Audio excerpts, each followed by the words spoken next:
juste un tout petit mot d'abord sur ce qui va se passer demain soir au Stade de France, ce match France-Israël sous haute tension. Écoutez ce qu'a dit jeudi soir, Bruno Retailleau a réaffirmé cet après-midi à l'Assemblée nationale qu'il fallait que ce match se déroule et à l'endroit qui était prévu, parce que les députés de la France insoumise demandent qu'il soit annulé, même par décalé, déporté, reporté, annulé. Écoutez la réponse très ferme du ministre de l'Intérieur.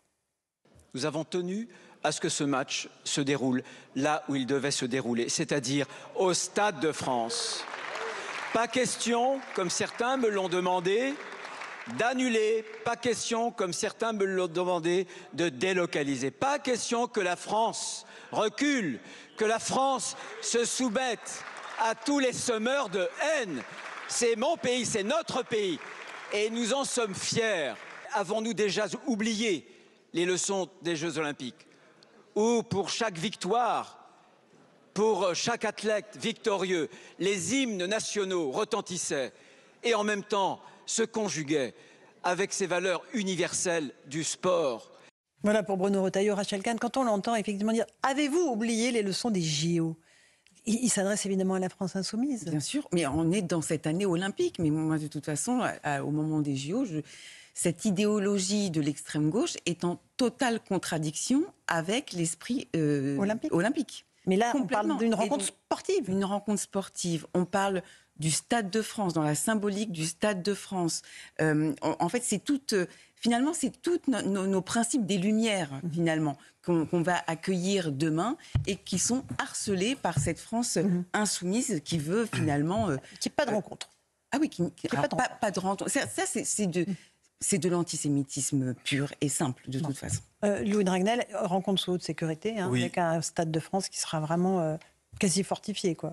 Je vois difficilement comment après tout est possible, mais là, objectivement, il y a quand même tellement de moyens. Beaucoup de menaces qui pesaient. Beaucoup de menaces qui pesaient sur cette rencontre. Il y a beaucoup de menaces, il y a beaucoup de services de police, même de renseignement, qui travaillent juste sur cette rencontre sportive. Mais par rapport à ce que disait Rachel, c'est l'illustration du fait que les Jeux Olympiques étaient une parenthèse. Parce qu'en fait, l'idéologie ne s'est pas arrêtée. Les gens haineux sont restés haineux. La France insoumise est restée ce qu'elle est. Et donc, aujourd'hui, vous voyez aussi une vraie insincérité dans les arguments aussi employés par certains membres de la France insoumise qui demandent au ministre de l'Intérieur, au nom de la sécurité, de renoncer à l'organisation de cette rencontre. Alors que la réalité, c'est qu'ils ne veulent pas de la présence de l'équipe israélienne sur le territoire français. Voilà. Le problème, c'est qu'ils n'assument pas leur combat, ils n'assument pas. Enfin, à chaque fois, c'est toujours avec des faux semblants, avec des arguments un peu dissimulés. C'est un vrai pari politique, c'est un défi sécuritaire, c'est un vrai pari politique aussi pour Emmanuel Macron, pour Bruno Retailleau. Et Bruno Retailleau. Absolument, parce que vraiment, quand vous maintenez l'organisation d'une rencontre de cette nature sur votre sol, après ce qui s'est passé à Amsterdam, vous ne pouvez pas, il faut absolument, le risque zéro n'existe pas, mais il faut absolument que ça se passe bien. Il faut juste que le résultat du match, que la démocratie gagne demain. Quel que soit le nombre de buts marqués ou pas. Henri Guénaud, qu'est-ce que ça vous inspire, ces menaces qui pèsent sur la rencontre France-Israël ? Ce serait très simple, c'est que nos sociétés occidentales, la nôtre en particulier, mais les autres aussi, sont profondément malades. Et quand les sociétés sont malades, ça n'épargne rien.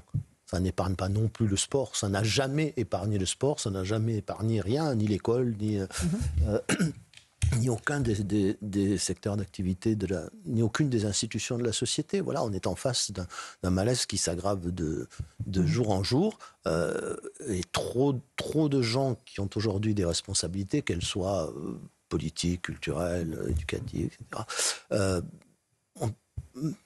instrumentalise ce malaise et ces fractures. Voilà. Donc on se retrouve avec on cultive la radicalisation et la radicalité, et ça nous conduit à la catastrophe. Et quand on sait qu'à Amsterdam, il fallait que les jeunes gens poursuivis par leurs agresseurs disent « je ne suis pas juif » pour ne pas être lynchés. Qu'est-ce que ça vous inspire quand on est au cœur de l'Europe, on est en 2024 et il faut crier « je ne suis pas juif » pour ne pas se faire tabasser. D'abord, on est au cœur d'un continent, il faut s'en rappeler, et d'une civilisation qui a persécuté les Juifs pendant 2000 ans, dont le Juif a été la figure du bouc émissaire pendant 2000 ans. C'est une réalité qu'il faut regarder en face. Alors, l'antisémitisme a changé de nature au fil des siècles, mais il n'empêche la figure du bouc émissaire, l'éternelle figure du bouc émissaire dans la civilisation occidentale et en Europe notamment, c'est le juif. Là-dessus, le couronnement a été la Shoah. Cela laisse des traces profondes. Vous rajoutez à ça un nouvel antisémitisme importé du Moyen-Orient, mais qui n'est pas sans lien avec ce qui s'est passé sur notre continent avec le nazisme. On ne va pas refaire l'histoire du mufti de Jérusalem et d'Hitler, mais la propagande qui a été déversée à l'époque a laissé aussi des traces très, très profondes. Voilà, donc dans une société en crise, tout ça ressort, et si tout le monde s'obstine à abaisser toutes les barrières, à fragiliser toutes les digues qui empêchent la figure éternelle du bouc émissaire de ressortir, il ressort d'une façon ou d'une autre. D'ailleurs, nous vivons dans une société de boucs émissaires. Tout le monde a son bouc émissaire. La question est de savoir lequel, à la fin, emportera le concours, si j'ose dire, c'est-à-dire quel sera le principal bouc émissaire. On voit bien que, prenez la société américaine, c'est intéressant. Il y a une multitude de boucs émissaires, de tensions, d'oppositions. Et puis, brusquement, ça se coagule et il y a une fracture qui l'emporte sur toutes les autres et chacun se met dans un des deux camps. Aux États-Unis, il y a deux sociétés, deux pays face à face, comme au Brésil, et comme ça va finir par nous arriver. En France. Dernier mot, Sabrina Medjeber, avant la pause. Oui, l'Occident est malade parce que l'Occident a cru à l'utopie fictive de l'interchangeabilité des individus, qu'elle a fait venir sur son sol des millions de personnes qui sont incapables de s'acclimater, de se conformer à notre référentiel commun, et à commencer même par la civilisation. Donc ça, c'est la première chose, et malheureusement, ça continue.